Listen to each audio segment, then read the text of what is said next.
અને જ્યાં સાધુઓની વાત આવે તે સાધુઓ મોટા ભાગે રાજકારણથી દૂર રહેતા હોય છે। હા, ક્યારેક રાજકારણને દિશા બતાવતા હોય છે, પણ રાજકીય નિવેદનો આપવાથી હંમેશા દૂર રહેતા હોય છે મોટા ભાગના સાધુઓ।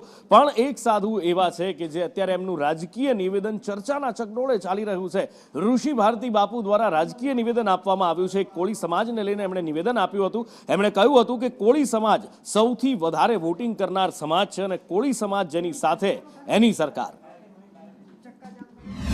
वोटिंग पावर नंबर 1 जंगी वोटिंग पावर धरावनारो समाज અને 80 લાખ ઘર ધરાવે છે એવો સમસ્ત કોળી સમાજ બેઠો છે।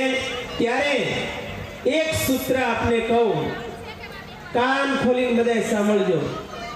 વોટ અને નોટ સમાજમાં ફરતી રાખજો। નોટ અને વોટ સમાજમાં જે ફરતી રહેશે ને તો સમાજનું ઉત્થાન થતા